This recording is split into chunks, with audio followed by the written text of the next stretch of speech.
In the sterile silence of County Memorial's fourth-floor hallway, Ryan Carter's hands wouldn't stop shaking.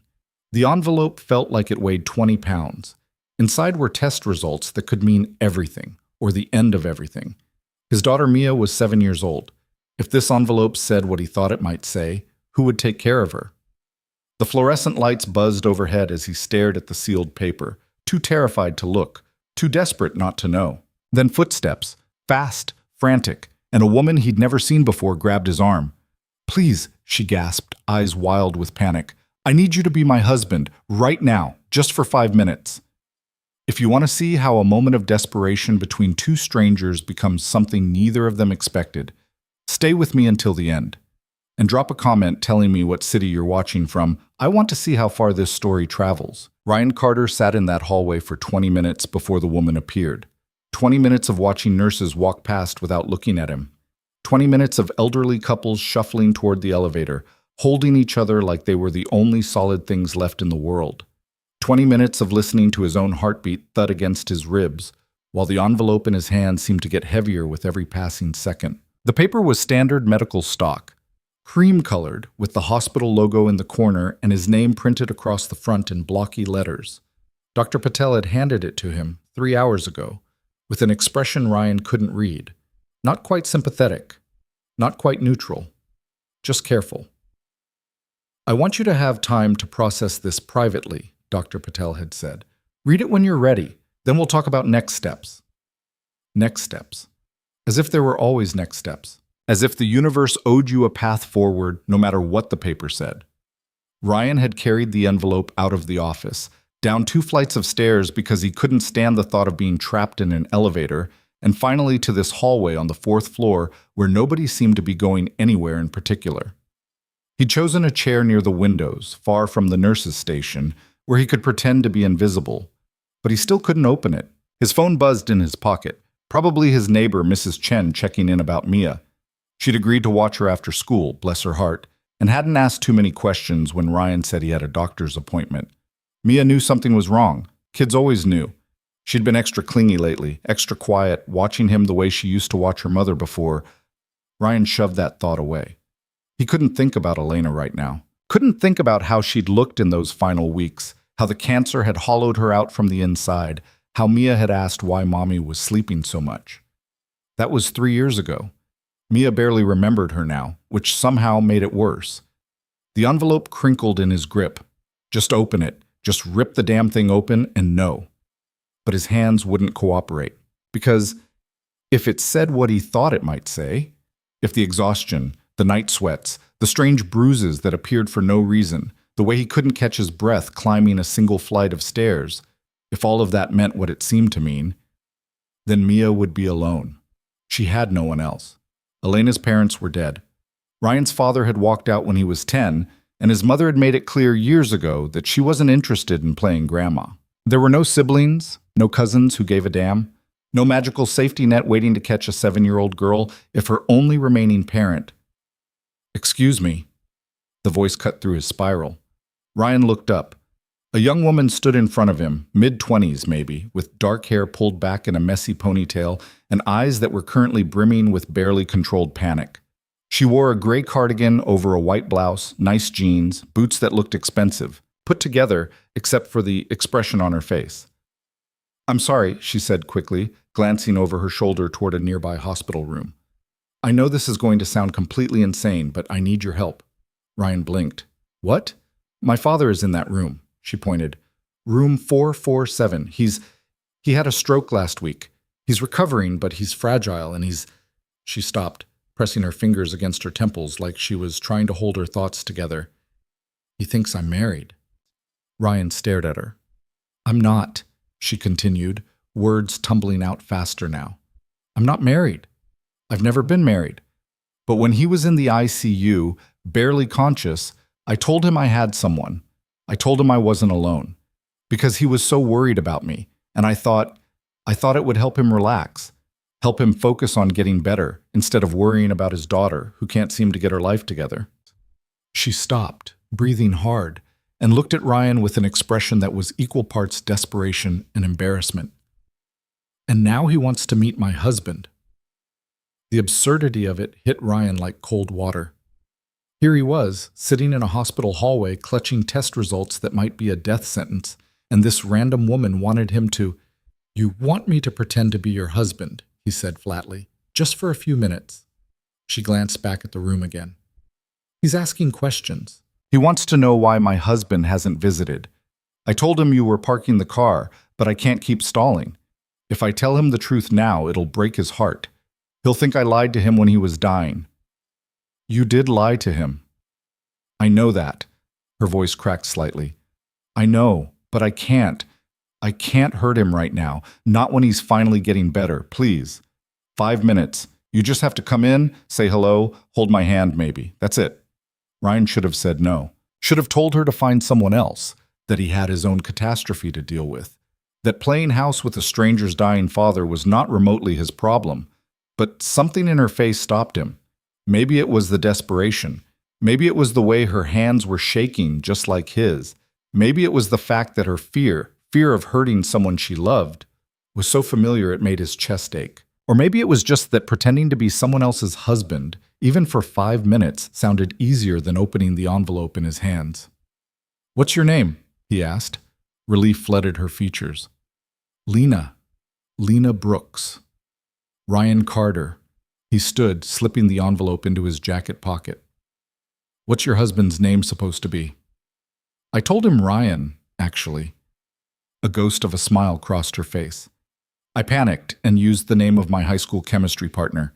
I figured it was generic enough that I wouldn't forget it under pressure." "Great. I'm a generic Ryan."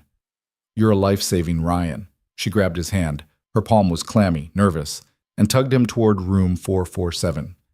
"Okay, so we've been married for 2 years. We met at a friend's wedding. You work in... what do you do?" "Construction, project manager." "Perfect. You're practical, reliable. My dad will love that. I work in marketing at a tech startup, so he'll appreciate that you're grounded." "What's his name?" "Robert. Robert Brooks. He's 68, former high school principal. Loves baseball, hates people who chew with their mouths open, and if he asks you about the Mets, just nod and agree with whatever he says." They were at the door now. Through the small window, Ryan could see an older man sitting up in bed, tubes running from his arm to an IV stand, his face gaunt but alert. He looked like someone who'd recently stared down death and come out the other side with a new appreciation for details. This was a terrible idea. "Ready?" Lena whispered. "No." "Sure." She pushed open the door and her entire demeanor shifted. The panic vanished, replaced by a bright, warm smile that looked so natural Ryan almost believed it himself. "Dad, look who finally made it." Robert Brooks' face lit up. "There he is. I was starting to think you got lost in the parking garage." Ryan forced a smile and stepped forward, very aware that he was now committed to the most bizarre lie of his life. "Sorry about that, sir. The parking situation here is no joke." "Tell me about it. My daughter's been complaining about it all week." Robert extended a hand. His grip was weaker than it probably used to be, but still firm enough to convey intention. "Robert Brooks. Though I guess you already knew that." "Ryan Carter. It's good to finally meet you, sir." "Finally?" Robert's eyebrows went up. "Lena, how long have you two been married?" 2 years, Lena said smoothly, moving to Ryan's side and slipping her arm through his. The gesture was so natural, so practiced, that Ryan wondered for a second if she'd done this before. "But you know how it is, Dad. Between your schedule and ours, the timing never worked out." 2 years and I'm just now meeting my son-in-law?" Robert shook his head, but he was smiling. "That's criminal. Sit. Both of you. Tell me everything." "Everything." "Right." Ryan sat in the chair beside the bed while Lena perched on the armrest, keeping her arm looped through his. The physical contact should have felt awkward. They were strangers, after all, but instead it felt oddly grounding. Like she was anchoring him to this moment, this fiction, so he didn't have to think about the envelope burning a hole in his pocket. "How'd you two meet?" Robert asked, leaning back against his pillows with the expression of a man settling in for a good story. Lena jumped in before Ryan could fumble. "Wedding, mutual friend. I was a bridesmaid. He was there with the groom's college crew.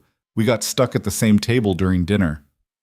"I spilled wine on her dress," Ryan added, surprising himself. The lie came easier than he expected. She was furious. I was not furious. You called me a clumsy oaf. I did not use the word oaf. You absolutely did. Robert laughed, a raspy, weak sound, but genuine. Sounds like love at first sight to me. More like irritation at first sight, Lena said, grinning at Ryan in a way that made the fiction feel dangerously real. But he apologized. Bought me a new dress, actually. Sent it to my apartment with a note that said, "Sorry for being a clumsy oaf." Ryan raised an eyebrow at her. She was good at this. Scary good. And you forgave him? Robert asked. I forgave him, Lena said softly, squeezing Ryan's arm. He was hard to stay mad at. For a moment, Ryan forgot they were lying, forgot this was a performance. The way she looked at him, the warmth in her voice, it felt real. And maybe that was the point. Maybe that was what her father needed to see. So Ryan, Robert said, turning his attention fully to him now, Lena tells me you're in construction. Project manager, yes, sir. Good field. Steady work. Most of the time. You treating my daughter right? The question was casual, but there was weight behind it. Ryan met Robert's eyes and saw what was really being asked. Are you the kind of man who'll take care of her when I'm gone? I try my best, Ryan said quietly. She deserves that. Robert studied him for a long moment, then nodded, satisfied. Good answer. They talked for another 10 minutes, about the Mets, about Lena's job, about the hospital food that Robert insisted tasted like wet cardboard. Ryan found himself relaxing into the role, answering questions about projects he'd actually worked on, laughing at Robert's dry humor, even throwing in a story about Mia without thinking. You have a daughter? Robert's eyes lit up. Lena, you didn't tell me. Lena shot Ryan a look, surprised, but not angry. I wanted you to hear it from Ryan. Her name's Mia, Ryan said, and the moment he said it, he realized he'd just blurred the line between fiction and reality in a way he couldn't take back. She's 7, smart as hell, loves dinosaurs and refuses to wear anything that isn't purple. She sounds wonderful, Robert said warmly. I'd love to meet her sometime. Guilt twisted in Ryan's gut. This man, this kind, hopeful man recovering from a stroke, would never meet Mia, because none of this was real. We'll make that happen, Lena said gently, and Ryan heard the lie in her voice now, the sadness underneath it.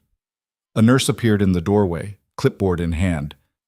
Mr. Brooks, I need to check your vitals. Always something, Robert muttered, but he was still smiling. You two go get some coffee or something. I'll be fine. Lena stood and Ryan followed her lead. At the door, Robert called out, Ryan! He turned back. Take care of her, Robert said, his voice serious now. She acts tough, but she needs someone. Ryan's throat tightened. I will, sir. They stepped into the hallway and the door clicked shut behind them. The moment it did, Lena let out a long, shaky breath and pressed her back against the wall. That was... She stopped, shaking her head. Thank you? I know that was weird and awful, and thank you. Ryan didn't respond.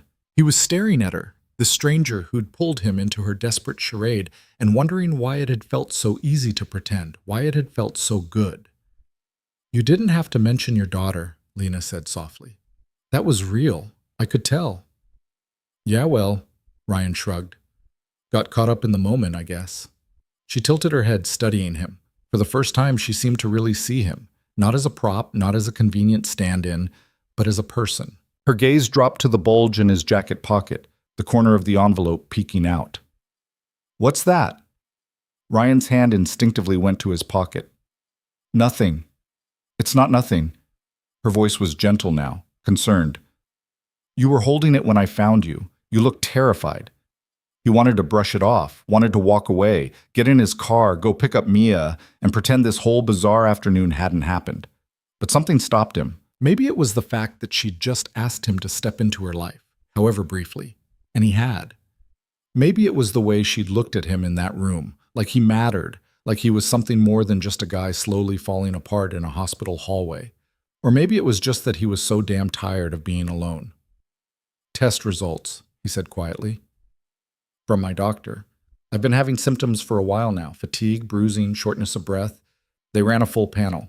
I'm supposed to read them and then go back for a consultation. Lena's expression shifted. Concern, understanding, fear. And you haven't opened them yet? No. Why not? Because I'm terrified. Because if it's what I think it is, everything falls apart. Because my daughter can't lose another parent. Because I don't know what happens next if it's bad, he said instead. Lena was quiet for a moment. Then she pushed off of the wall and moved to stand beside him, close enough that their shoulders almost touched. Do you want me to stay? She asked. While you read it? Ryan looked at her, this woman he'd met 20 minutes ago, who'd dragged him into her father's hospital room to play pretend, and felt something crack open in his chest. You don't have to do that. I know, she said, but you just did something for me. Let me do something for you.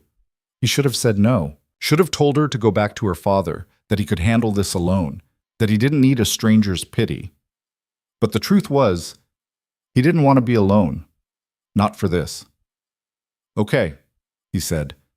They walked together to the row of chairs by the window, the same spot where Ryan had been sitting before.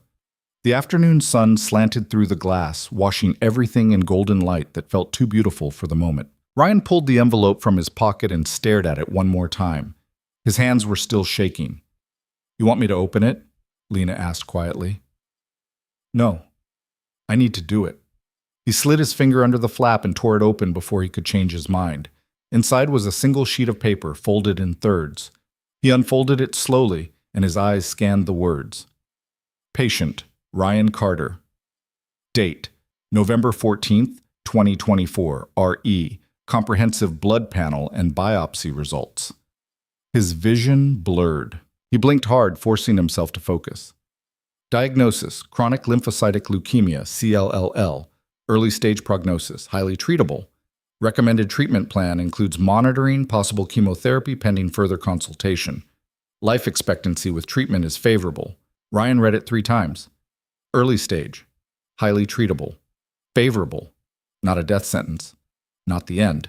He let out a breath he didn't realize he'd been holding, and the sound that came out was something between a laugh and a sob. Ryan? Lena's voice was careful, worried. He couldn't speak, couldn't form words around the relief that was flooding through him so hard it felt like drowning. He just handed her the paper. She read it quickly, and when she looked up, her eyes were wet. It's treatable, she whispered. Yeah. His voice cracked. It's treatable. And then, for the first time in months, maybe years, Ryan Carter let himself cry. Not quiet, controlled tears. Not the kind you hide in the shower or swallow down when your kid asks if you're okay, but real, shaking, gasping sobs that tore out of him like something that had been locked away too long. Lena didn't say anything. She just moved closer, wrapping her arm around his shoulders and letting him fall apart. They sat like that for a long time, 2 strangers in a hospital hallway, holding each other together while the world kept moving around them. When Ryan finally pulled himself together, wiping his face with the heel of his hand, he felt lighter, emptier, but in a good way, like he'd been carrying a weight he didn't realize was crushing him until it was gone. Sorry, he muttered. Don't be. Lena's voice was firm. You just found out you're not dying. You're allowed to lose it. But Ryan laughed. A real laugh this time, shaky but genuine. I guess that's fair.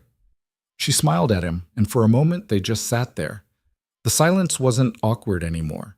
It was comfortable, safe.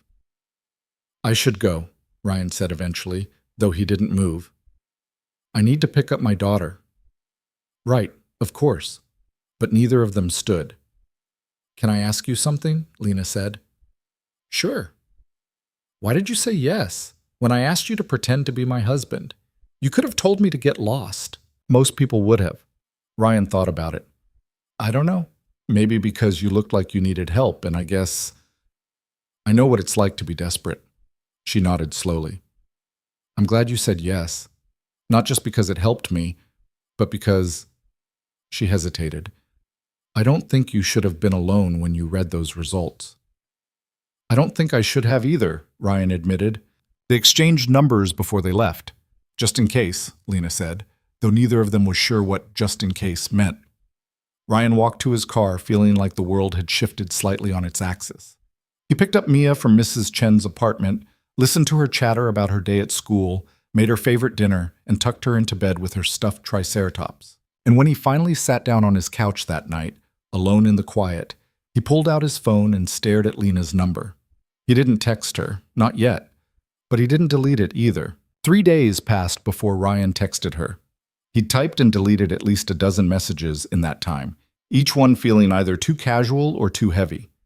What were you supposed to say to someone who'd witnessed you fall apart in a hospital hallway? Someone who'd held you together when you were barely holding yourself up? Thursday night, after Mia was asleep, he finally settled on something simple. "Hey, it's Ryan. Just wanted to say thanks again for the other day. Hope your dad's doing okay." The response came faster than he expected. "He's doing better," asking when he gets to meet his granddaughter, which is awkward. "How are you holding up?" Ryan stared at the message, fingers hovering over the keyboard. The truth was complicated. He'd had his follow-up with Dr. Patel yesterday, a 2-hour appointment that left him with a treatment plan, a stack of pamphlets, and a referral to an oncologist. The word oncologist still felt surreal, like something that happened to other people. Managing, got a treatment plan, starts in a couple weeks. That's good though, right? That they're moving forward? Yeah, means it's serious enough to treat, but not serious enough to panic. I think. You think? I'm still processing. 3 dots appeared, disappeared, appeared again. Finally. Want to grab coffee sometime? Might help to talk to someone who's not a doctor. Ryan read the message 3 times. This was the moment where he could politely decline, keep things surface level, go back to being strangers who'd shared one bizarre afternoon. That would be the smart thing, the safe thing. Saturday afternoon work? I've got Mia, but there's a coffee shop near us with a play area. Perfect. Send me the address. Saturday arrived cold and gray, the kind of November day where the sky looked like it might snow, but probably wouldn't. Ryan spent an embarrassing amount of time trying to figure out what to wear, which was ridiculous because it wasn't a date, just coffee with someone who'd accidentally become tangled in the worst day of his life. He settled on jeans and a sweater that Mia insisted made him look like a normal dad, whatever that meant. The coffee shop was called The Perch, a local place that had survived 3 Starbucks openings by virtue of having decent espresso and a play corner with enough toys to occupy kids for at least 45 minutes. Ryan had been coming here since Mia was 3, usually on Saturday mornings when the loneliness of the apartment got too loud. He arrived 10 minutes early with Mia, who immediately abandoned him for the wooden train set in the corner. Ryan ordered his usual, black coffee, nothing fancy, and grabbed a table near the window where he could see both Mia and the door. Lena walked in exactly on time. She looked different than she had at the hospital, less frantic. She wore dark jeans, ankle boots, and a cream-colored sweater under a long coat. Her hair was down instead of pulled back, falling past her shoulders in waves that caught the light. She spotted him and smiled, and Ryan felt something shift in his chest that he hadn't felt in years. "Stop it," he told himself. "This isn't that." "Hey," she said, sliding into the seat across from him. "Thanks for meeting me. Thanks for suggesting it. You want anything? I'll grab it. Latte, if they have oat milk. If not, regular's fine." Ryan went to the counter, very aware that this small domestic gesture, ordering her coffee, felt more significant than it should. When he came back with her drink, Lena was watching Mia, who was now building an elaborate tower with another kid. "She's beautiful," Lena said. "Looks like you." "Poor kid." "Stop." But she was smiling. "Does she know about the diagnosis?" Ryan's jaw tightened. "Not yet. I don't know how to tell her. She's 7. How do you explain leukemia to a 7-year-old who already lost her mom to cancer?" Lena winced. "Your wife died 3 years ago. Ovarian cancer. Stage 4 by the time they caught it." The words came out flat, rehearsed from repetition. "Mia was 4. She doesn't remember much." "I'm so sorry." "Yeah, me too." Ryan took a drink of his coffee, using the motion to reset his expression. "What about you? Your mom in the picture?" Lena's face shifted, something complicated crossing her features. "She left when I was 12, packed a bag one morning, and moved to Arizona with a guy she met online. Sent birthday cards for a few years, then stopped." "Christ, Yeah, so it's been me and my dad for a long time, which is why I panicked when he asked about my husband. She laughed, but there was no humor in it. He's always worried I'm alone, that I'm going to end up like her, running away from anything real. Are you? Alone, I mean. The question came out before Ryan could stop it. Lena met his eyes, and for a moment the coffee shop noise, the hissing espresso machine, the chatter of other customers, the sound of kids playing, faded into background static. Yeah, she said quietly. I am. I'm good at my job, I have friends, I go to yoga classes and book clubs and all the things you're supposed to do, but at the end of the day, I go home to an empty apartment and eat dinner by myself and wonder if this is it. Ryan knew that feeling. Knew it so well, it hurt. I wasn't trying to pry, he said. I know, and I don't mind. It's actually nice to say it out loud to someone who... She stopped, choosing her words carefully. Someone who won't try to fix it or tell me to download a dating app. Dating apps are garbage anyway. Right? Lena leaned forward, animated now. Everyone's profile is the same. Love to travel, looking for adventure, fluent in sarcasm. Like, what does that even mean? It means they have nothing interesting to say about themselves. Exactly, she grinned. See, you get it. They talked for over an hour, the conversation flowing easier than Ryan expected. Lena told him about her job at a marketing startup that was either about to take off or completely implode, depending on whether their biggest client renewed. Ryan talked about the construction project he was managing, a mixed-use development downtown that was already 3 months behind schedule and drowning in permit issues. Mia eventually wandered over, bored with the trains, and climbed into Ryan's lap without preamble. She was at that age where she still wanted to be held but pretended she didn't, and Ryan savored these moments while they lasted. Who's this? Mia asked, staring at Lena with the blunt curiosity of children. This is my friend Lena. Lena, this is Mia. Hi, Mia. Lena's voice shifted, gentler. I like your shirt. Is that a brachiosaurus? Mia's eyes went wide. You know dinosaurs? I know some dinosaurs. Brachiosaurus is the one with the really long neck, right? Yeah, and it's a herbivore, which means it only eats plants, not like T-Rex, which is a carnivore and eats other dinosaurs. Mia launched into an explanation of the Cretaceous period that was surprisingly detailed for a 7-year-old. Lena listened with genuine interest, asking questions that made Mia light up even more. Watching them, Ryan felt something warm and unfamiliar settle in his chest. It had been so long since he'd seen Mia interact with another adult who wasn't a teacher or neighbor, someone who engaged with her like she was a real person instead of just a kid to be managed. Can Lena come to the park with us? Mia asked suddenly, turning to Ryan with pleading eyes. Mia, Lena probably has plans. I don't, actually, Lena said. I'd love to go to the park, if that's okay with you. Ryan hesitated. This was getting into dangerous territory, the kind where lines blurred and things got complicated. But Mia was already sliding off his lap, tugging at Lena's hand, chattering about the swings and the big slide and the weird statue of a squirrel that someone had installed near the playground for reasons no one understood. Sure, Ryan said, because what else could he say? Park it is? The park was a 10-minute walk, Mia skipping ahead while Ryan and Lena followed at a more reasonable pace. The wind had picked up, carrying the smell of dead leaves and the promise of winter. Ryan shoved his hands in his pockets and tried to remember the last time he'd done something like this. Walked through his neighborhood with another adult, no agenda, just existing in the moment. He couldn't. She's great, Lena said, watching Mia hop over a crack in the sidewalk with intense concentration. Really smart. Too smart. She asked me last week why dying makes people sad if the person who dies doesn't know they're dead. Lena sucked in a breath. What did you tell her? That it makes us sad because we miss them. That love doesn't stop just because someone's gone. Ryan paused. She asked if I was going to die soon. Ryan, I told her no, but now I have to figure out how to explain that I'm sick without making her think I'm dying, which is a hell of a line to walk. They reached the park, and Mia immediately bolted for the swings. Ryan and Lena sat on a bench nearby, close enough to supervise but far enough to keep talking. My dad asks about you, Lena said after a moment.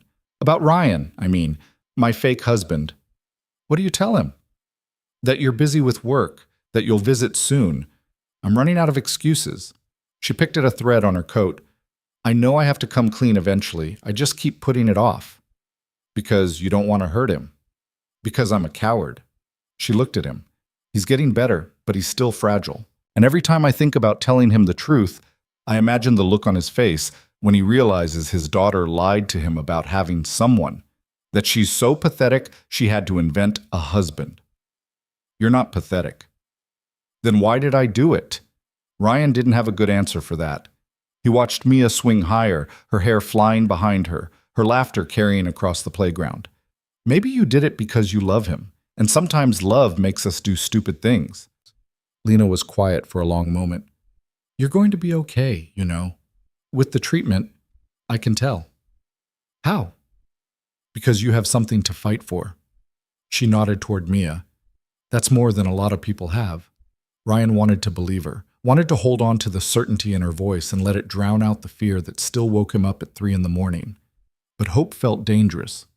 Hope felt like something that could be ripped away. What about you? He asked. What are you fighting for? Lena stared out at the playground, her expression unreadable. I don't know. I used to think it was my career, making my dad proud, proving my mom wrong for leaving, but lately it all feels kind of empty. That's bleak. Yeah, well, welcome to my brain. She laughed, but it sounded hollow. Sorry, I'm not usually this much of a downer. You're fine, trust me, I get it. They sat in comfortable silence, watching Mia move from the swings to the monkey bars. Another parent, a tired-looking woman with twin toddlers, gave Ryan a sympathetic smile that he returned automatically. This was his world now. Playgrounds and parent solidarity, and the constant low-level anxiety of keeping a small human alive and happy. But having Lena here made it feel different, less lonely. Can I ask you something personal? Lena said. You've already seen me cry, think we're past boundaries. Fair point. She pulled her coat tighter around herself. After your wife died, did you ever think about dating again? The question caught him off guard. Where's this coming from? I'm just curious. You're young. She gestured vaguely at him. You're not hideous. Seems like you could if you wanted to. Not hideous. That's the nicest thing anyone's said to me in months. You know what I mean. Ryan thought about it. The truth was, he'd been on exactly 2 dates in the 3 years since Elena died. The first one, a setup from a well-meaning coworker, had ended when the woman spent 45 minutes talking about her ex-boyfriend. The second had been promising until she'd asked if he was over it yet, as if grief had an expiration date. I tried, he said finally. It didn't take. Most people don't want to date a widower with a kid and a chronic illness. Too much baggage. That's their loss. Maybe. Or maybe they're smart enough to see a sinking ship and swim the other way. Lena turned to face him fully. You're not a sinking ship, Ryan. You don't know that. You barely know me. I know enough. Her voice was firm now, almost fierce. I know you showed up for a stranger because she asked. I know you're a good dad. I know you're scared, but you're still fighting. That's not a sinking ship. That's someone who's surviving. Something in Ryan's chest cracked open. He wanted to argue, to push back against her faith in him, but the words wouldn't come. Instead, he just looked at her, really looked at her, and saw someone who understood what it meant to be alone, even when you were surrounded by people. You want to get dinner sometime? The words were out before he could stop them. Like a real dinner, not coffee with my kid, just us. Lena's eyes widened slightly. Are you asking me on a date? Was he? Ryan had no idea what he was doing. All he knew was that sitting here with her felt right in a way nothing had felt right in years, and he didn't want it to end. Maybe, he said. Unless that's weird, given the whole fake husband thing. It's definitely weird. But she was smiling. But I'd like that. Dinner. With you. As ourselves. No pretending? No pretending. Mia ran over then, breathless and pink-cheeked from the cold. Dad, I'm hungry. Can we get pizza? Ryan looked at Lena. You like pizza? I love pizza. Then I guess we're getting pizza. They ended up at a place called Bruno's, a neighborhood joint that had been around forever and served slices the size of your head. Mia ordered pepperoni and proceeded to pick off all the pepperoni to eat separately, which drove Ryan crazy, but he'd long since given up fighting. Lena fit into the booth across from them like she'd always been there, laughing at Mia's terrible knock-knock jokes and asking Ryan about the weird construction stories he'd accumulated over the years. There was one about a client who'd insisted on installing a hot tub on the third floor of a building that wasn't structurally rated for it, and another about a crew member who'd accidentally locked himself in a porta-potty overnight. "How does that even happen?" Lena asked, wiping tears from her eyes. "Poor planning and bad luck," Ryan said. "We found him the next morning. He was fine, but he quit the next day." "I would too." Mia tugged on Ryan's sleeve. "Dad, can Lena come to my school thing on Friday?" Ryan froze. "What school thing?" "The Thanksgiving thing, where we show our families what we're thankful for. You said you were coming." He had said that, had marked it on the calendar and everything, but inviting Lena to a school event felt like a step he wasn't sure they were ready for. "Mia, Lena probably has work." "I can move things around," Lena said, looking at Mia. "What time is it?" 2:00, and we get cookies after." "Cookies and thankfulness. I'm in." Ryan shot Lena a look that said, "You don't have to do this." She shot one back that said, "I know. I want to." They finished their pizza and walked back to Ryan's car, Mia chattering the entire way about her Thanksgiving project, which apparently involved a construction paper turkey and a list of things she was grateful for. Ryan wasn't sure he was ready to hear what a 7-year-old who'd lost her mother was grateful for, but he supposed he'd find out on Friday. He dropped Lena at her car back at the coffee shop, and Mia insisted on a hug before she left. Lena bent down, letting Mia squeeze her tight, and when she straightened up, her eyes were suspiciously bright. "Thanks for today," Ryan said through the open window. "Thanks for letting me crash your Saturday." "You didn't crash. You were invited. By a 7-year-old. Best kind of invitation." Lena laughed, and the sound of it made something in Ryan's chest feel lighter. "I'll see you Friday. 2:00. I'll be the one overdressed for elementary school." "Looking forward to it." He meant it. That night, after Mia was asleep, Ryan sat on his couch with his phone in his hand and a decision to make. Dr. Patel had given him the name of a support group for cancer patients, people going through treatment, people in remission, people who understood what it felt like to have your body betray you. Ryan had been avoiding it. Support groups felt like admitting defeat, like surrendering to the idea that this was his life now. But maybe that wasn't such a bad thing. Maybe admitting it was the first step toward dealing with it. He typed out a text to Lena. "Thanks for today. I needed it more than I realized." Her response came a few minutes later. "Me too. See you Friday." Then after a pause, another message. "You're going to be okay, Ryan. I really believe that." Ryan stared at the words until his vision blurred. He wanted to believe it too. Wanted to believe that the future wasn't just about surviving, but about living. About moments like today, pizza and playgrounds, and someone who looked at him like he was more than just his diagnosis. He texted back a simple, "Thanks," because anything more felt too big for the moment. But as he lay in bed that night, staring at the ceiling and listening to the familiar sounds of his apartment settling around him, Ryan allowed himself to imagine a version of the future he'd stopped believing in. One where he made it through treatment, where Mia grew up with a father who was present and whole. Where maybe, just maybe, he wasn't alone anymore. It was a dangerous thing to hope for. But for the first time in a long time, Ryan thought it might be worth the risk. Friday came faster than he expected. Ryan took a half day off work, picked Mia up from school early to help her finish her turkey project, and tried not to think too hard about the fact that Lena was about to see him in full parent mode in front of a room full of other parents who'd probably judge him for being the only single dad there.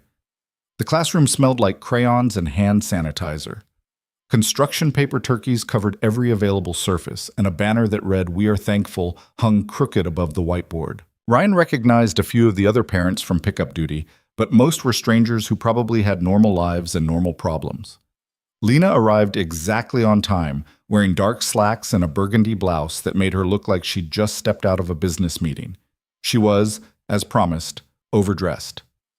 "You made it," Ryan said, feeling ridiculously relieved. "Told you I would."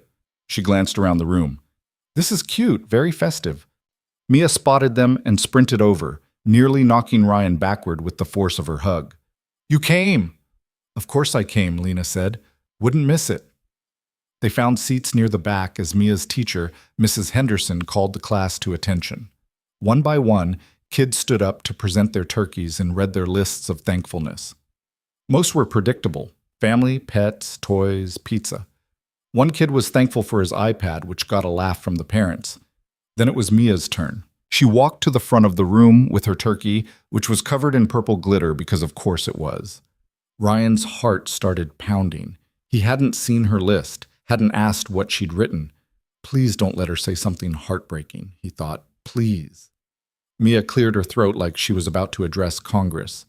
"I'm thankful for my dad because he makes me pancakes even when they're burned. I'm thankful for my teacher, Mrs. Henderson, because she's nice.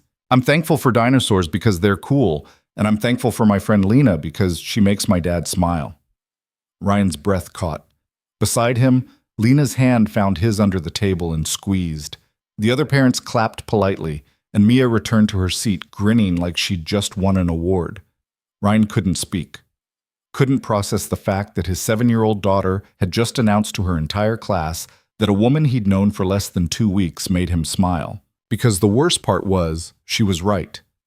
After the presentations, there were cookies, dry sugar cookies with too much frosting, and awkward small talk with other parents. Lena handled it like a pro, introducing herself as Ryan's friend and deflecting the curious looks with easy charm. "Your daughter is wonderful," one of the moms said to Ryan, eyeing Lena with barely concealed interest. "And it's so nice that you have support. Single parenting is hard." Ryan forced a smile. "Yeah, it is." When they finally escaped to the parking lot, Mia running ahead to climb on the bike racks, Lena turned to him with an expression he couldn't read. "That was intense," she said. "Welcome to elementary school." Ryan ran a hand through his hair. "Sorry about what Mia said. I didn't know she was going to." "Don't apologize." Lena's voice was soft. It was sweet. It was mortifying. It was honest. She stepped closer and Ryan could smell her perfume, something clean and subtle. "Kids don't lie about that stuff. If she thinks I make you smile, then maybe I do." Ryan looked at her, really looked at her, and felt the last of his defenses crumble. "You do," he admitted. "You make this whole nightmare feel less impossible." Lena's eyes searched his face. "Good, because you do the same for me." They stood there in the middle of an elementary school parking lot, the November wind biting at their faces, and Ryan realized something that should have terrified him, but somehow didn't. He was falling for her, fast and reckless and completely unavoidable. And judging by the way she was looking at him, she was falling too. The real dinner happened the following Wednesday. Ryan had spent an embarrassing amount of time trying to find a restaurant that felt right. Not too fancy, not too casual, somewhere that said he was taking this seriously without screaming desperation. He settled on a small Italian place called Marcello's that had been written up in the local paper for their handmade pasta and somehow hadn't been overrun by crowds yet. He'd asked Mrs. Chen to watch Mia, who'd raised her eyebrows knowingly but didn't ask questions. Mia, on the other hand, had plenty of questions. "Is this a date with Lena?" she'd asked while Ryan was getting dressed, standing in his doorway with her arms crossed like a tiny interrogator. "It's dinner." "That's what a date is. Since when do you know about dates?" "Emma's older sister has a boyfriend. She says they go on dates all the time." Ryan had given up trying to argue with 7-year-old logic. "Yes, it's a date. Happy?" Mia had grinned like she'd won the lottery. "Are you going to marry her?" "We're having dinner, not planning a wedding." "But you like her." Yeah, I like her." Mia had thrown her arms around his waist then, squeezing tight. "Good. She's nice, and she knows about dinosaurs." Now sitting at a corner table at Marcello's with a glass of wine he was too nervous to drink, Ryan wondered if Mia had the right idea. Maybe he was overthinking this. Maybe it was okay to like someone and see where it went without cataloging all the ways it could fall apart. Lena walked in 10 minutes late, windblown and apologetic. "I'm so sorry. Client call ran long and then I couldn't find parking and—" She stopped, catching her breath. "Hi." "Hi." Ryan stood, because his mother had drilled basic manners into him, even if she'd failed at most other parenting tasks. "You look great." She did. She'd changed out of work clothes into a simple black dress and a leather jacket, her hair loose around her shoulders. She looked beautiful and real and slightly frazzled, which somehow made her more beautiful. "You clean up nice yourself," she said, sliding into the seat across from him. They ordered wine and appetizers, falling into the easy rhythm they'd developed over the past week. But there was something different about tonight, something charged in the air between them that hadn't been there at coffee shops and playgrounds. This was a date, a real one, and they both knew it. "So," Lena said after their wine arrived, "full disclosure time?" "That sounds ominous." "Not ominous, just honest." She took a sip of her wine. "I want to know the real stuff, not the small talk version." Ryan leaned back in his chair. "Okay. What do you want to know?" "What scares you most about the treatment?" No one had asked him that. Not Dr. Patel, not Mrs. Chen, not even the well-meaning people at work who'd heard about his diagnosis and offered vague platitudes about staying positive. They'd asked how he was feeling, what the prognosis was, if there was anything they could do. But no one had asked what actually terrified him. "That I'll do everything right, and it won't matter," Ryan said quietly. "That I'll go through chemo, lose my hair, feel like garbage for months, and it still won't be enough. That Mia will have to watch me die the same way she watched her mother die, except this time she'll remember it." Lena didn't flinch, didn't try to reassure him or tell him everything would be fine. She just held his gaze and nodded. "That's a valid fear. What about you? What scares you?" She was quiet for a moment, twisting the stem of her wine glass between her fingers. "That I'll wake up at 50 and realize I spent my whole life performing, being the perfect daughter, the perfect employee, the perfect friend, that I'll have checked all the boxes and still feel empty." "Is that why you lied to your dad? About being married?" "Probably." Lena's laugh was bitter. "I couldn't stand the thought of him lying in that hospital bed, thinking his daughter was alone. That he'd failed to raise someone who could build a life, so I invented one." "You didn't fail at anything." "Then why does it feel like I did?" Ryan understood that feeling more than he wanted to admit. The sense that you were constantly falling short of some invisible standard, that everyone else had figured out how to be a functional adult while you were just barely holding it together. "I think we're all just making it up as we go," he said. "Pretending we know what we're doing until hopefully we actually do." That's depressing. Or liberating, depends on how you look at it. Their food arrived. Rigatoni for him, linguine for her, and the conversation shifted to lighter topics. Lena told him about her college roommate who'd become a competitive axe thrower, and Ryan shared the story of the time Mia had smuggled a frog into their apartment and named it Mr. Henderson after her teacher. "What happened to the frog?" Lena asked. "Released him in the park after 3 days of Mia crying every time I suggested we let him go. She made me promise to visit him every week." "Did you?" "For about a month. Then I told her Mr. Henderson had moved to a bigger pond upstate." Lena laughed, and the sound of it made Ryan's chest feel warm.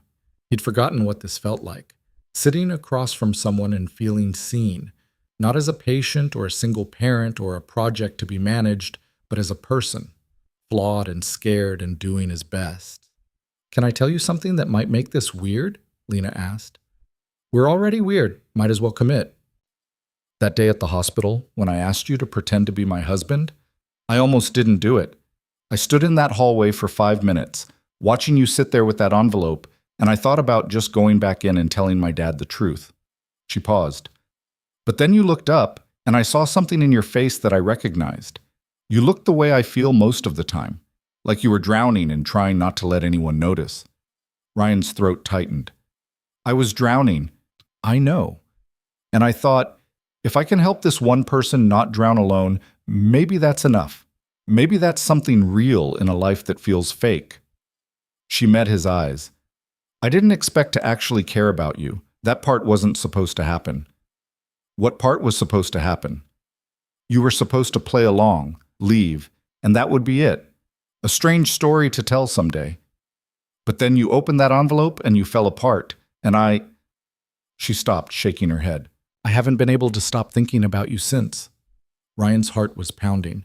They were crossing into territory that felt both terrifying and inevitable, like standing at the edge of something high and knowing the only way forward was to jump.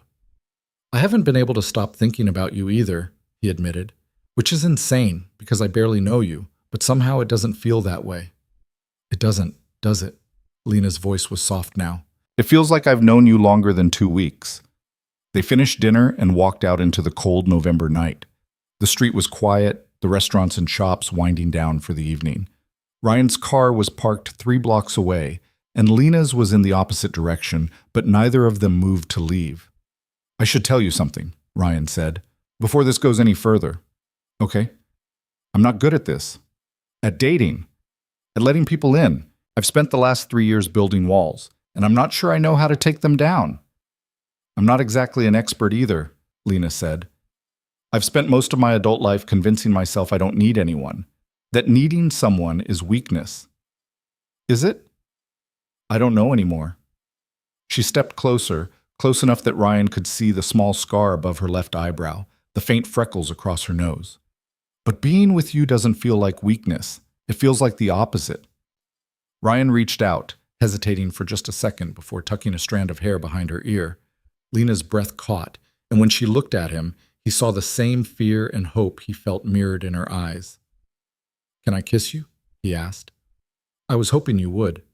He kissed her there on the sidewalk, under the glow of a streetlight, with the sound of distant traffic and someone's music playing from an open window. It wasn't perfect.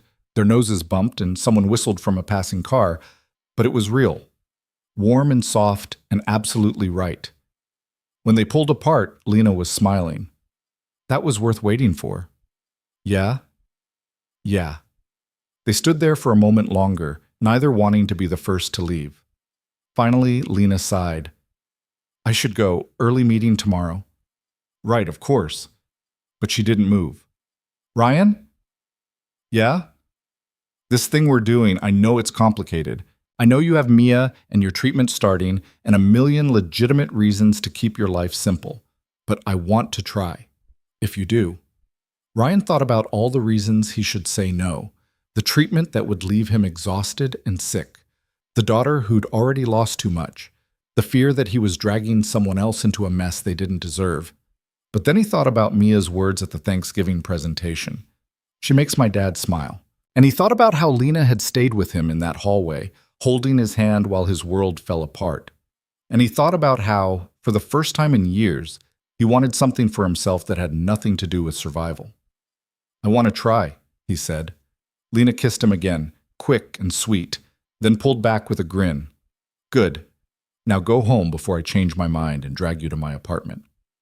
That doesn't sound like a threat. It's not, but you have to pick up Mia, and I have to figure out how to function tomorrow on zero sleep, because I'm going to be up all night replaying this. Ryan laughed, feeling lighter than he had in months. Text me when you get home? You're one of those people. Guilty. Fine, but only because you asked nicely. They walked to their cars in opposite directions, turning back to wave before disappearing around their respective corners. Ryan drove home with the radio off, replaying every moment of the evening in his head. The way Lena had looked at him across the table, the softness of her lips, the fact that she wanted to try despite everything. Mrs. Chen answered the door before he could even knock. Someone's in a good mood. That obvious? You're smiling like a teenager. It's adorable and slightly concerning. She stepped aside to let him in. Mia's asleep on the couch. She insisted on waiting up, but she crashed around 8:30. Ryan found his daughter curled up under a blanket, her stuffed triceratops clutched to her chest. He scooped her up carefully, and she stirred just enough to mumble, "Did you kiss her?" He froze. What? Lena, did you kiss her? How do you... Go back to sleep, kiddo.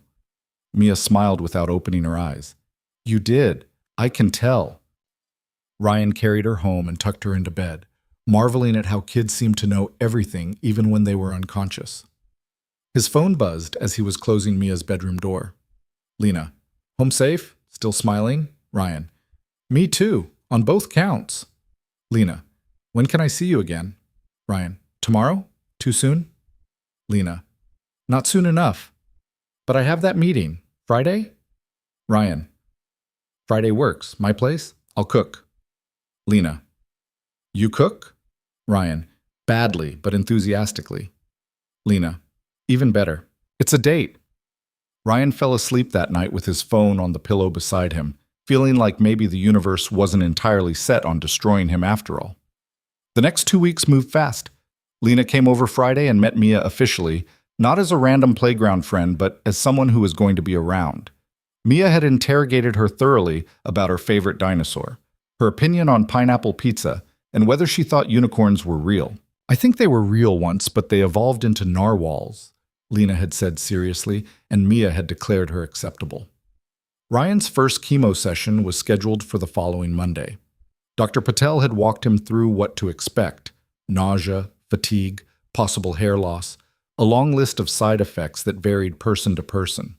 She'd given him prescriptions for anti-nausea medication and a folder full of resources he hadn't had the energy to read yet. Lena had offered to come with him to the first session, but Ryan had declined. Not because he didn't want her there, but because he needed to do this part alone. Needed to face it head-on before he let anyone else see him at his weakest. But she'd texted him the night before with a simple message: "You've got this, and I've got you." Ryan read it about 40 times before he fell asleep. The infusion center was nothing like he'd expected. He'd pictured something sterile and depressing, but instead it looked almost comfortable. Recliners instead of hospital beds, warm lighting, nurses who smiled like they actually meant it. He was shown to a chair by the window, offered blankets and magazines, and hooked up to an IV with surprising efficiency. "First time?" the nurse asked. Her name tag said Sandra. "That obvious? You've got the look. Don't worry, most people say the anticipation is worse than the actual treatment." But she adjusted the IV line. "You bring someone to drive you home?" "My neighbor. She's in the waiting room." "Good. You'll probably feel okay right after, but the fatigue hits later. Don't try to be a hero." Ryan almost laughed. Being a hero was the last thing on his mind. The treatment took about 3 hours. Ryan spent most of it staring out the window, watching people walk by on the street below, living their normal lives. Going to work, getting coffee, complaining about traffic. All the mundane things that used to feel boring and now seemed impossibly precious. His phone buzzed halfway through. "Lena, thinking about you, how's it going?" Ryan, "Not as bad as I expected, bored mostly." Lena, "Want me to send you terrible memes?" Ryan, "Please." She sent him a stream of progressively absurd memes for the next hour. Dogs in costumes, confused cats, screenshots of weird news headlines. It was exactly what he needed. A reminder that the world was still ridiculous and beautiful and worth fighting for. When the session ended, Mrs. Chen drove him home and refused to leave until he was settled on the couch with water, crackers, and strict instructions to call if he needed anything. Mia was at school, which was a relief. He didn't want her to see him like this, pale and shaky and trying not to throw up. He made it to the bathroom twice before collapsing back on the couch and passing out. When he woke up, it was dark outside and someone was knocking on his door. Ryan dragged himself upright, head pounding, and shuffled to the door expecting Mrs. Chen with more crackers. It was Lena. She stood in the hallway holding a bag of groceries and looking uncertain. "I know you said you wanted to do this alone, but I couldn't stop thinking about you sitting here by yourself feeling like garbage. So I brought soup, the good kind, from that place on 5th, and ginger ale, and saltines." Ryan stared at her. "You didn't have to do that." "I know, but I wanted to." She hesitated. "Can I come in? Or should I leave this and go?" He should have told her to go. Should have maintained some dignity, kept the ugly parts hidden until he was strong enough to hide them properly. But he was so tired of being strong. "Come in," he said. Lena stepped inside and immediately went into caretaker mode, setting up the soup in the kitchen, pouring ginger ale into a glass with ice, arranging saltines on a plate like she'd done this 1,000 times. Ryan watched from the couch, too exhausted to protest. "When does Mia get home?" she asked, bringing him the soup. "Mrs. Chen's keeping her for dinner, giving me time to recover." "Smart." Lena sat on the coffee table facing him, close enough to touch but giving him space. "How bad is it?" "I've felt worse, but not by much." "The nurse said it gets easier, your body adjusts." "You called the infusion center?" "I wanted to know what to expect, in case you needed help." Ryan's throat tightened. No one had done that for him. Not since Elena got sick and her parents had flown in to help before she died. He'd gotten used to handling everything alone. Thank you, he said quietly. You don't have to thank me for caring about you, Ryan. I know, but I'm going to anyway. She smiled, and it was soft and sad and full of something Ryan was afraid to name. Eat your soup, doctor's orders. He ate slowly, forcing down broth and noodles even though his stomach protested. Lena sat with him, not talking unless he wanted to talk, just being present. When he couldn't eat anymore, she took the bowl and washed it without being asked, then came back and sat beside him on the couch. You should go, Ryan said. You've got work tomorrow. I can work from home.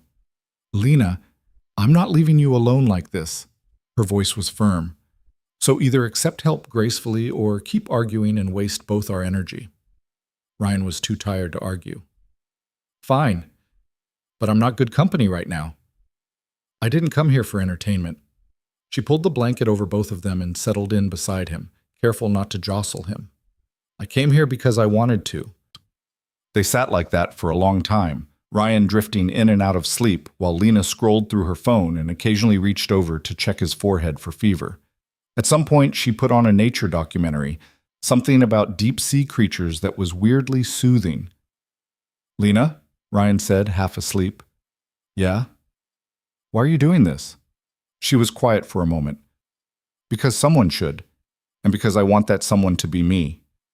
Ryan wanted to tell her she deserved better, that she should run while she still could, before his illness became her burden, before she got too attached to something that might not survive. But the words wouldn't come. Instead, he just reached for her hand and held on. She squeezed back. When Mrs. Chen brought Mia home later, she found them both asleep on the couch, the nature documentary still playing on low volume. She took one look at the scene and quietly ushered Mia to her room, whispering that Daddy wasn't feeling well but would be better in the morning. Mia peeked around the corner at Ryan and Lena curled up together and smiled. Is Lena staying? Looks like it, sweetheart. Good. Daddy needs someone to take care of him. Mrs. Chen couldn't argue with that. Ryan woke up at 3 a.m, disoriented and nauseous. Lena was still there, still asleep with her head on his shoulder. He tried to move without waking her, but she stirred immediately. You okay? She mumbled. Need the bathroom. She sat up, letting him go, and waited while he stumbled down the hall. When he came back, pale and shaking, she was already in the kitchen getting him more ginger ale. This is going to be my life for a while, Ryan said, leaning against the doorframe. Feeling like hell, needing help, not being able to do basic things. I know. And you're still here.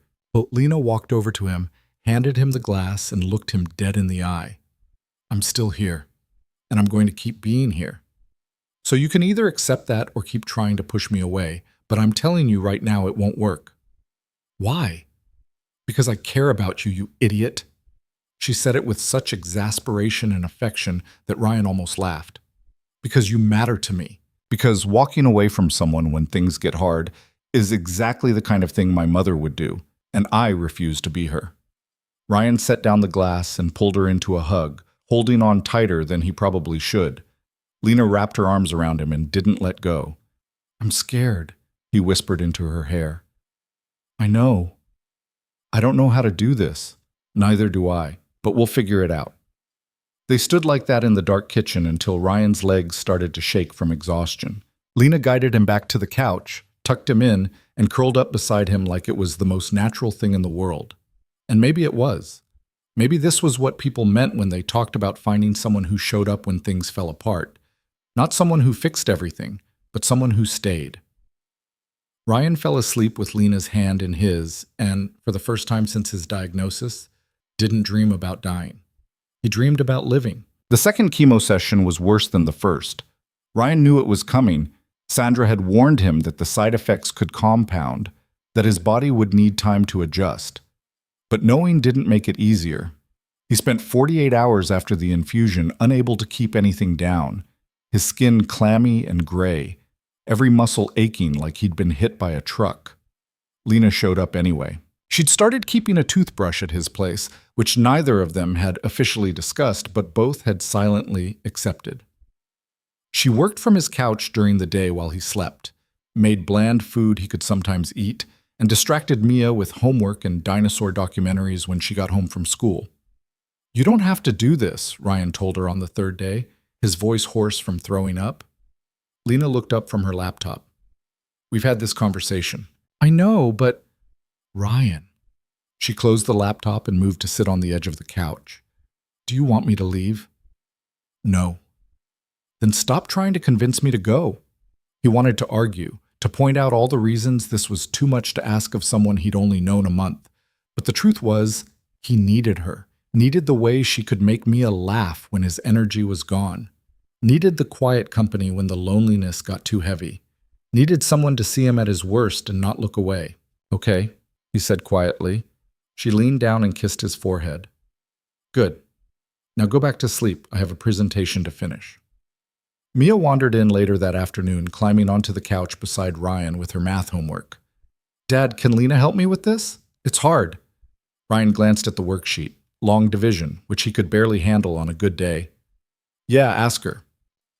Lena came over without hesitation, explaining the concept in a way that made Mia's face light up with understanding.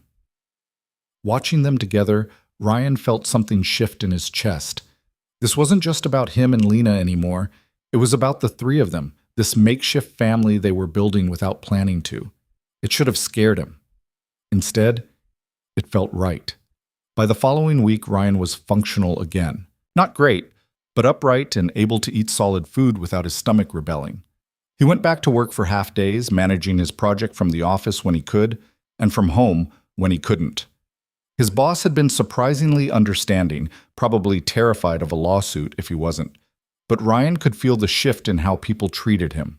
The careful voices, the pitying looks, the way conversations stopped when he walked into a room. He hated it. They're trying to be nice, Lena said when he complained about it over dinner one night. They're treating me like I'm already dead. You're not dead.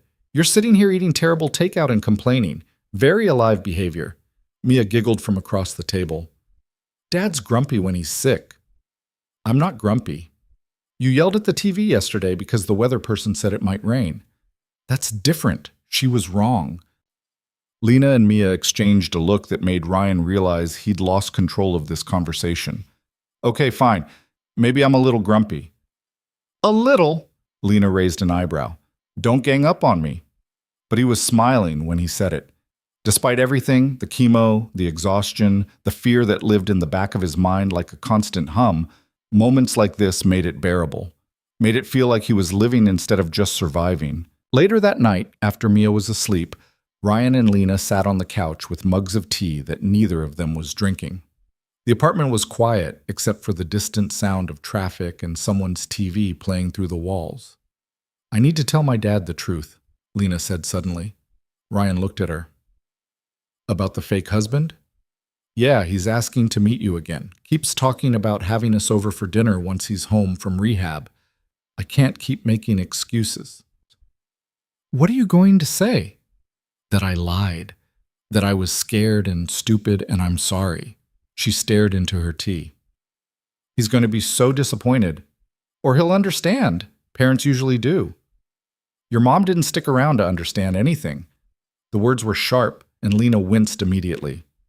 Sorry, that was true, Ryan said, but my mom's not most parents. Your dad loves you. He'll get it. I don't know if that makes it better or worse. She set down her tea and pulled her knees to her chest. What if he looks at me differently after? What if he realizes I'm not who he thought I was? Then he'll see who you actually are, which is someone who cares too much and tries too hard and occasionally makes spectacularly bad decisions out of love. Ryan reached over and took her hand. That's not a bad person to be. Lena's eyes were wet when she looked at him.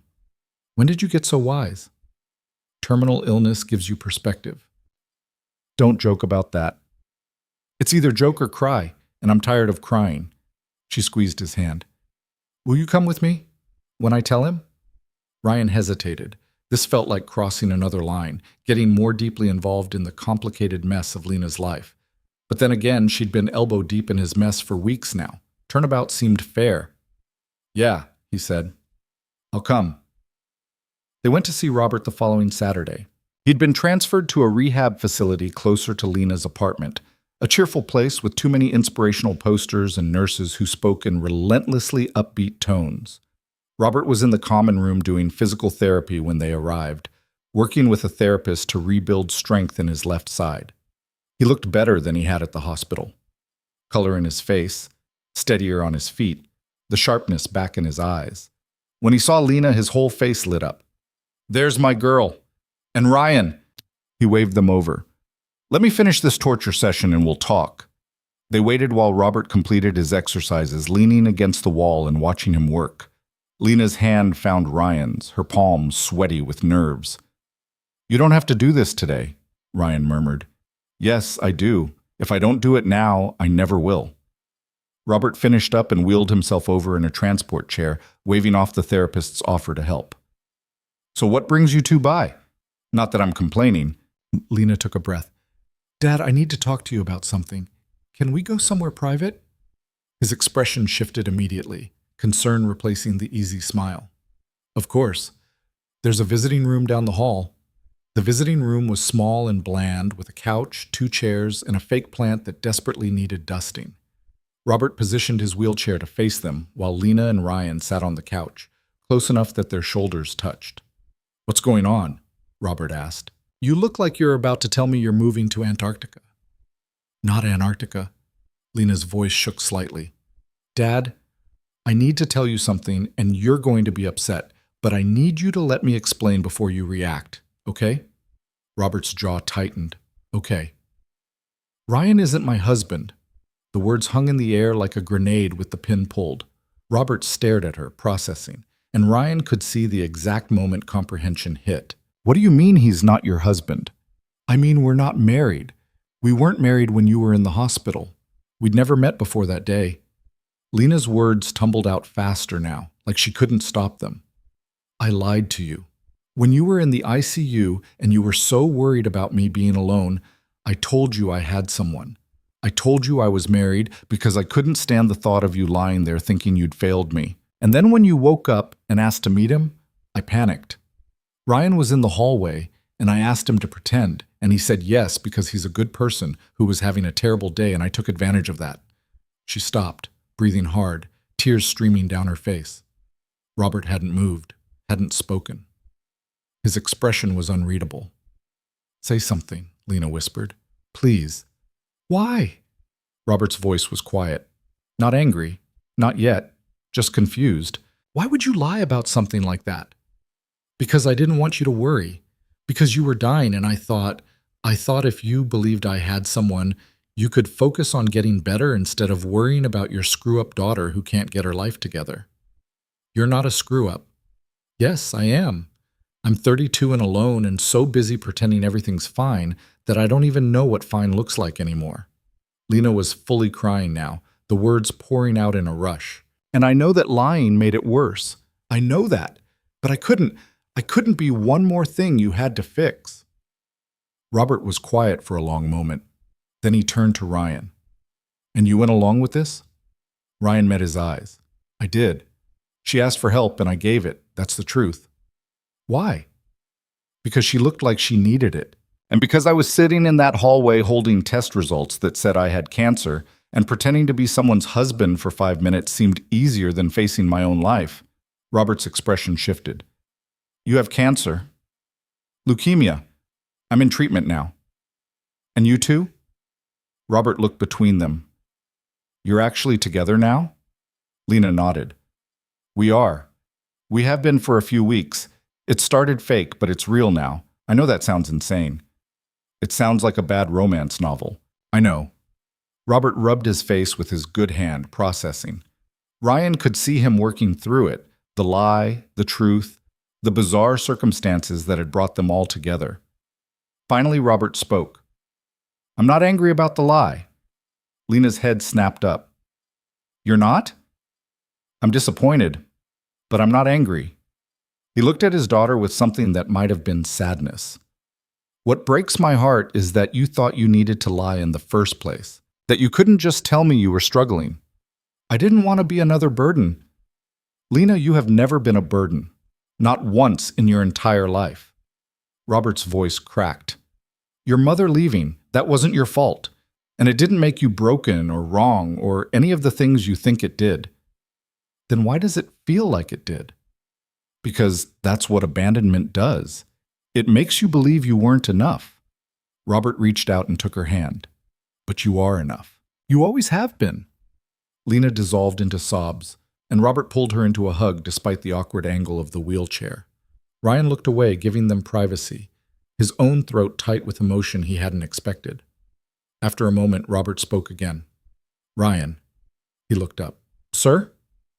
Thank you for being there when she needed someone, even if the circumstances were ridiculous. It was my pleasure, genuinely. And you're treating her right? This isn't just some... Dad, Lena said, pulling back and wiping her eyes. Stop interrogating him. I'm her father.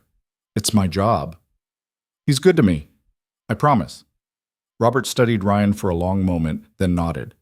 Okay, then I guess I need to actually get to know my daughter's boyfriend. For real this time. They stayed for another hour, talking about real things. Ryan told Robert about Mia, about the construction project that was slowly coming together, about the treatment and how he was managing it. Lena talked about work, about the apartment she was thinking of moving out of because the rent was too high and the neighbors too loud. It felt normal, easy, like they were building something genuine out of the wreckage of that first lie. When they left, Robert hugged them both. Come back next week and bring Mia. I want to meet her properly. You sure? Ryan asked. I'm sure. If we're doing this, we're doing it right. In the car, Lena let out a long breath. That went better than expected. You thought it would go worse? I thought he'd disown me. Your dad loves you too much to disown you over a stupid lie. It wasn't a stupid lie. It was a desperate lie. Those are usually the same thing.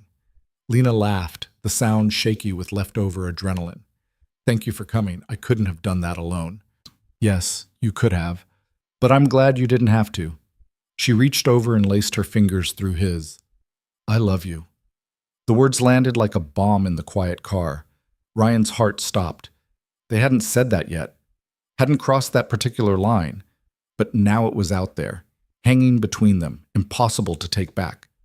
You don't have to say it back, Lena said quickly. I just needed you to know. Ryan pulled the car over to the side of the road, put it in park, and turned to face her. I love you too. Her eyes went wide. You do? Yeah, I think I have for a while now. I was just too scared to say it. Scared of what? That if I said it out loud, something would go wrong, that I'd lose you the way I lost Elena, that loving someone would make the universe decide to take them away. Lena's expression softened. The universe doesn't work like that. Doesn't it? Feels like everything I love gets destroyed. Not this time. She cupped his face in her hands. I'm not going anywhere, Ryan.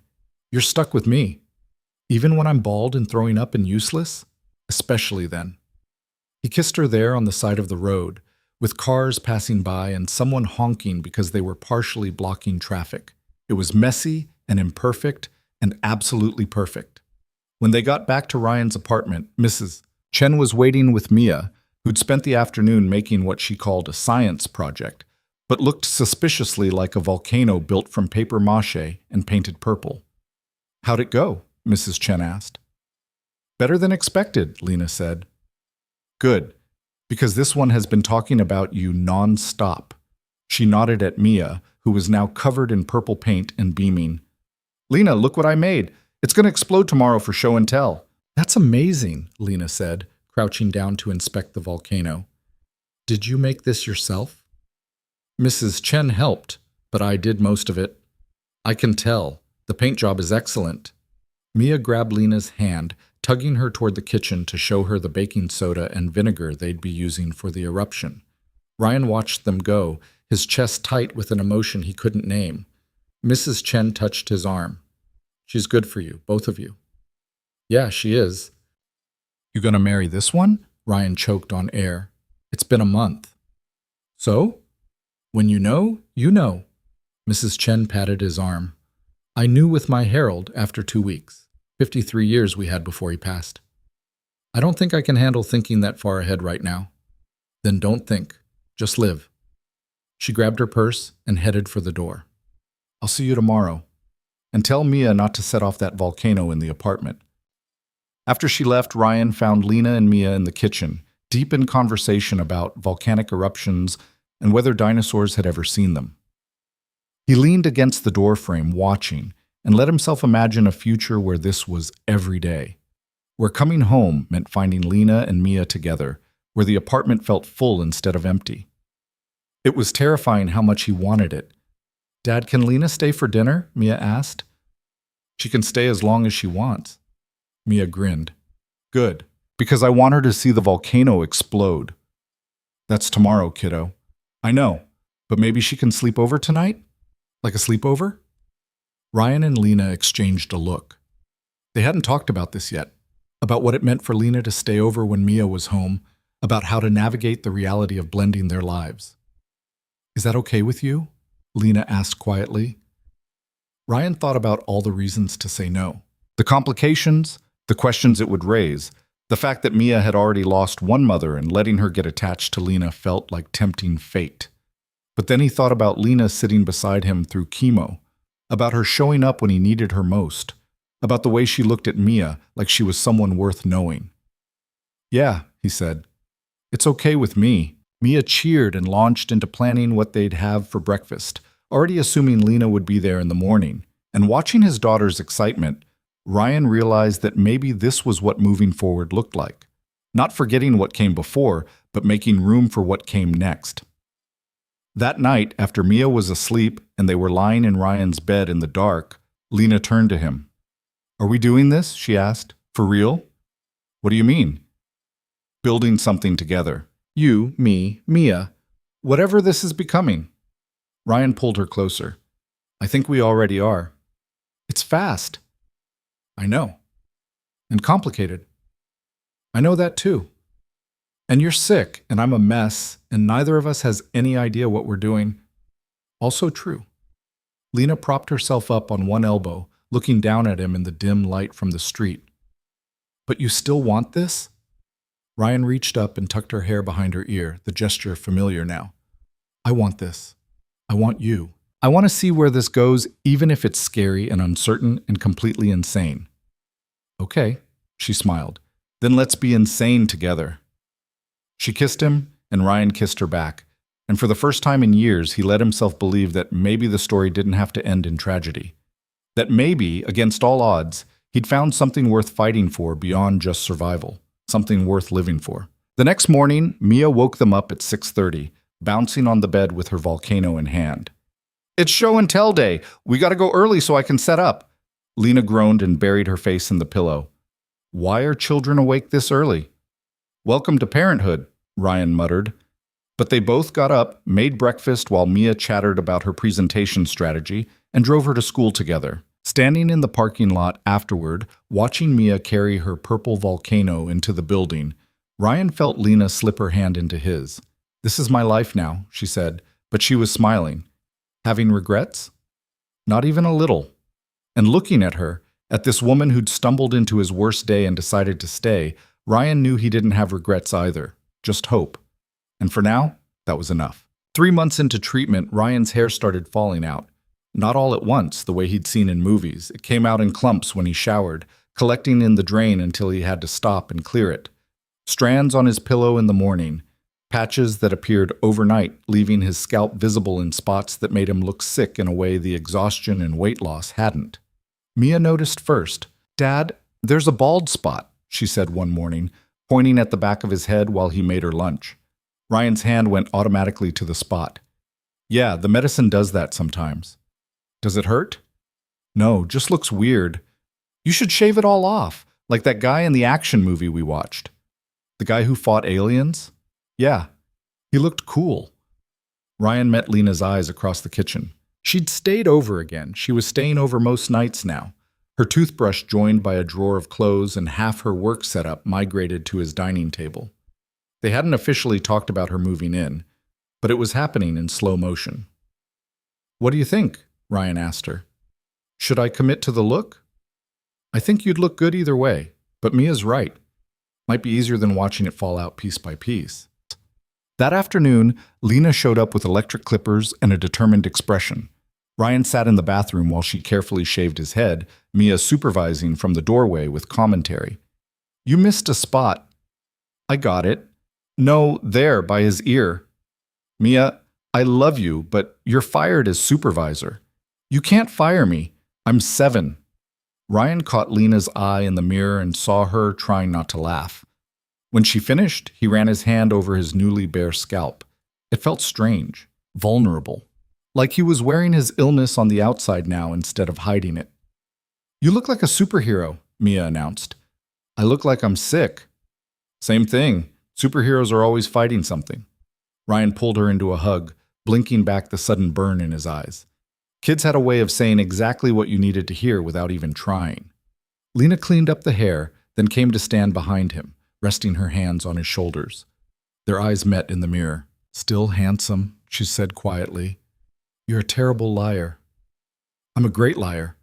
Remember how I convinced my dad I was married? She squeezed his shoulders. But I'm not lying about this.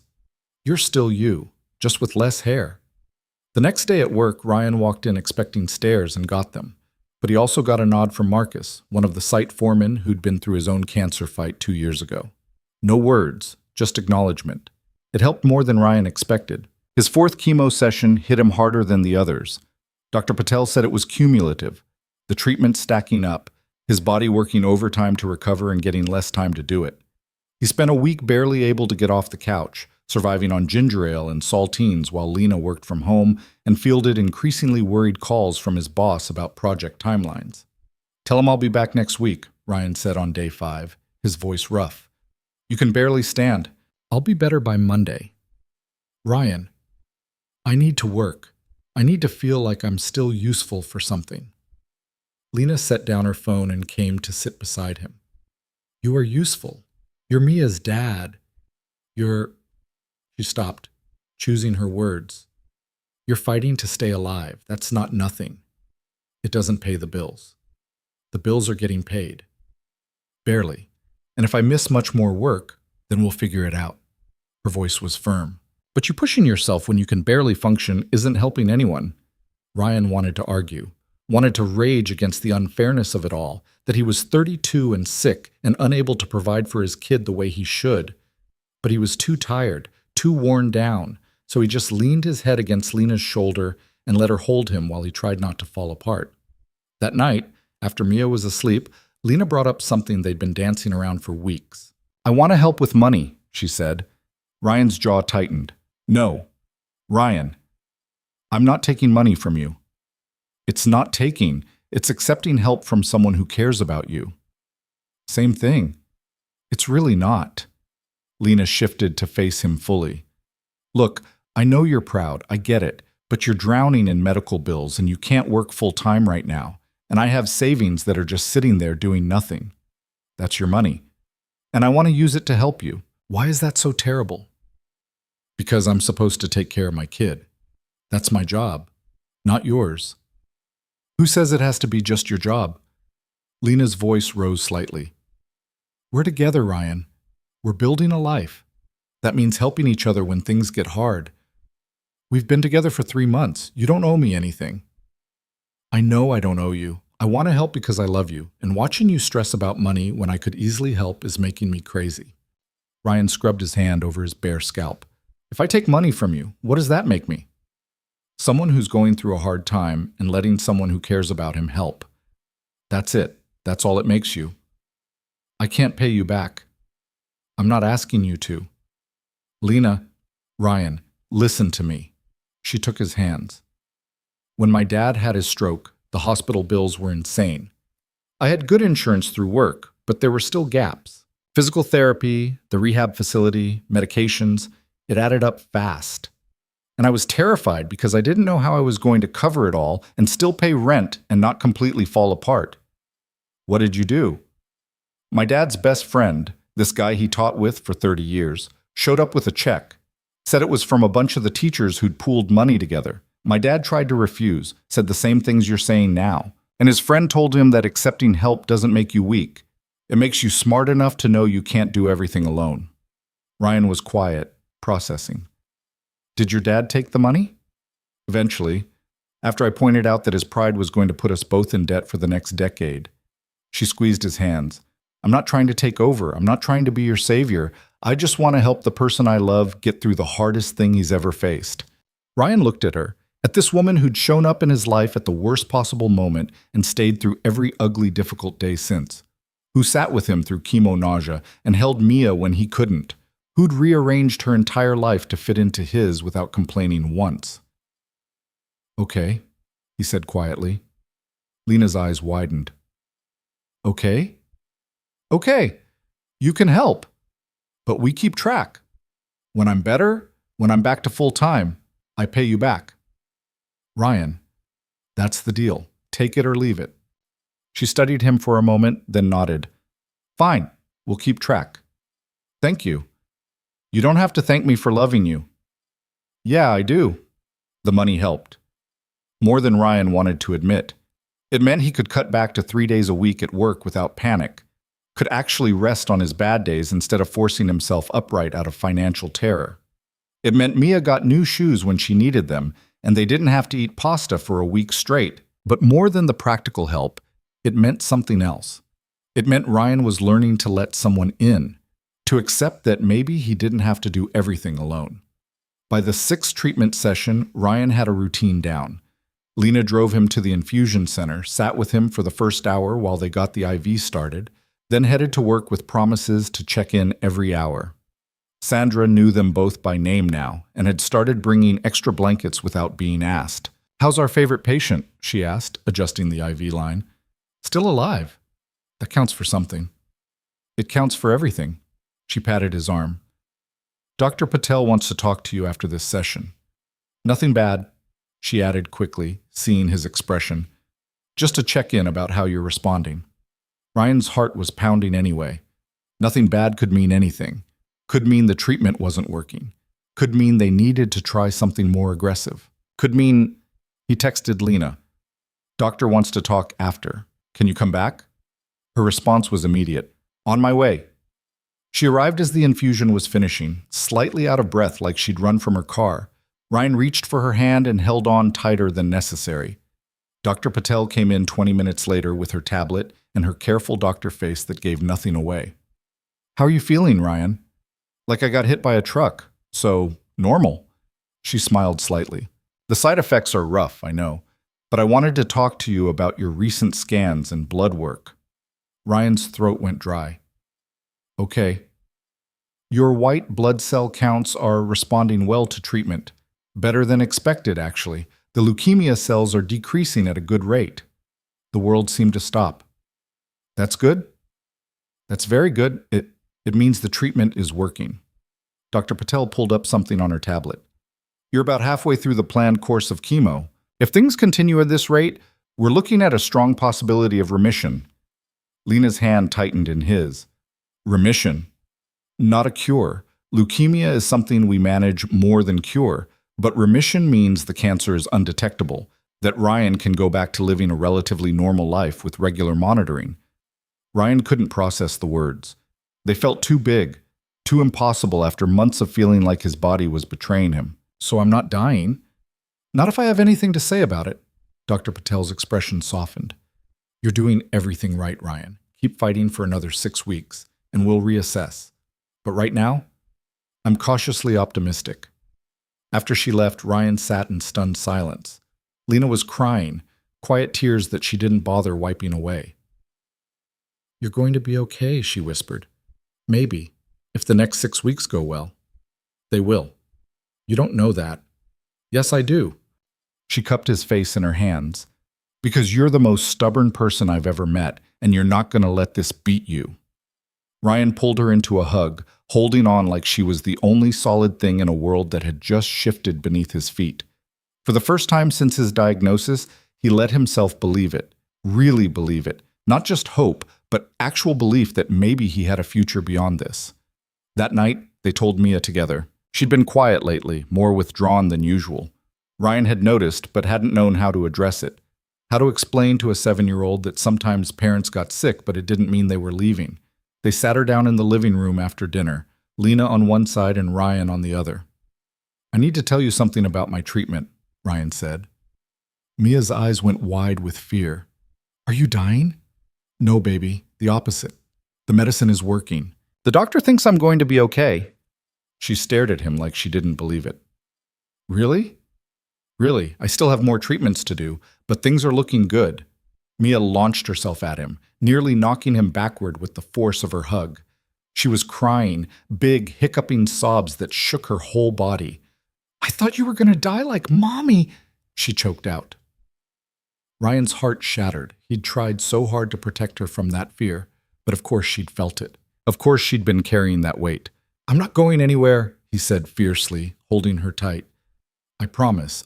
I'm fighting as hard as I can to stay with you. You promise? I promise. Lena was crying too, her hand on Mia's back, and Ryan realized that this wasn't just his fight anymore. It was theirs. All three of them tangled together in something that had started as a desperate lie and become the most real thing in his life. The next 6 weeks were brutal but bearable because Ryan had something to fight toward. The treatments continued, each one leaving him wrecked for days. But the knowledge that they were working, that his body was responding, that he had a shot at remission, made the suffering feel purposeful instead of pointless. Lena's lease was up in March, and the conversation about her officially moving in happened almost by accident. I need to tell my landlord if I'm renewing, she said one night while they were doing dishes. Are you? I don't know. Seems stupid to pay rent when I'm here every night anyway. Ryan's hands stilled in the soapy water. You want to move in? Do you want me to? I asked you first. That's not an answer. He turned to face her, water dripping from his hands. Yes. I want you to move in. I want you here every morning when I wake up and every night when I go to sleep. I want Mia to stop asking when you're coming over because you already live here. I want this to be your home too. Lena's smile was bright enough to light the whole room. Okay then, I'm moving in. Just like that? Just like that. They told Mia the next day, and she insisted on helping plan how they'd rearrange the apartment. Her main concern was making sure Lena's stuff fit and that there was still room for her volcano collection, which had grown to 3 after the success of the first one. Can we paint my room? Mia asked. So it's not just my room, so it's like our family room colors? What color were you thinking? Lena asked. Purple, obviously. Obviously. They painted Mia's room purple that weekend, all 3 of them ending up covered in paint and laughing until their sides hurt. Ryan stood back at one point and just watched Lena and Mia painting the ceiling with more enthusiasm than skill, and felt something settle in his chest. This was his family now, broken and patched together and completely unplanned, but his. Ryan's final chemo session fell on a Tuesday in late March. The infusion center staff had learned over the months that he preferred quiet, no balloons, no fanfare, but Sandra brought him a cupcake anyway. Last one, she said, setting it on the table beside him. How does it feel? Surreal. Like I should feel different, but I don't. You will. In a few weeks, when your energy comes back, when your hair starts growing in, when you can eat without wanting to throw up, you'll feel it then. Lena sat beside him through the whole session, working on her laptop but checking in every few minutes. When they finally unhooked the IV and Sandra went through the post-treatment instructions one last time, Ryan felt lighter.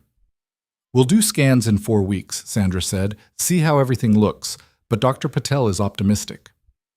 Outside, the March air was cold but clearer than it had been in weeks. Spring was coming. Ryan could feel it. What do you want to do now? Lena asked. Sleep for about 48 hours. After that, Ryan thought about it. What did he want to do with a future that suddenly felt possible instead of theoretical? I want to take Mia somewhere. Somewhere we've never been. Make some good memories instead of just surviving. Where? I don't know. The beach, the mountains, anywhere that's not a hospital. We could do that after your scans, after we know you're in remission. You think I will be? I know you will be. Ryan pulled her close, right there on the sidewalk outside the infusion center, and kissed her. What did I do to deserve you? You said yes when a crazy woman asked you to pretend to be her husband. Best decision I ever made. The scans came back clean 4 weeks later. Dr. Patel used the word remission officially, and Ryan cried in her office while Lena held his hand and Sandra brought tissues. What now? He asked when he could speak again. Now you live, Dr. Patel said simply. You'll need regular monitoring, blood work every 3 months, scans every 6. But for now, you're in remission. Go be with your family. They took Mia to the beach that summer, a small town on the coast where the sand was gray and the water was freezing, but the sunsets were incredible. Mia spent hours hunting for shells and building sandcastles while Ryan and Lena sat watching her, their hands linked. "Remember that day in the hospital?" Lena said. "When I asked you to pretend to be my husband." "Hard to forget. Did you ever think we'd end up here?" Ryan looked at Mia, purple swimsuit and wild hair, running toward them with a shell she'd found. Looked at Lena beside him, sunburned and smiling. Looked at the ocean and the sky and the future stretching out ahead of them, like something he could actually believe in. "No," he said honestly, "but I'm glad we did." That night, after Mia was asleep in the hotel room they'd rented, Ryan and Lena walked on the beach under a sky full of stars. The sound of waves was constant, rhythmic, like the world breathing. "I need to tell you something," Ryan said. "That sounds ominous." "It's not. At least I hope it's not." He stopped walking and turned to face her. "I know we did this all backward. Met in a hospital, fell in love while I was dying, built a life in the middle of chaos. And I know it's fast and probably crazy, but, Ryan, are you asking me to marry you? I don't have a ring, or a plan, or any of the things you're supposed to have when you do this." "I don't need a ring." Lena's voice was soft. "I just need to know if you're asking." "I'm asking. Will you marry me? For real this time?" She kissed him instead of answering, which he took as a yes. When she pulled back, she was crying and laughing at the same time. "Yes. 1,000 times yes.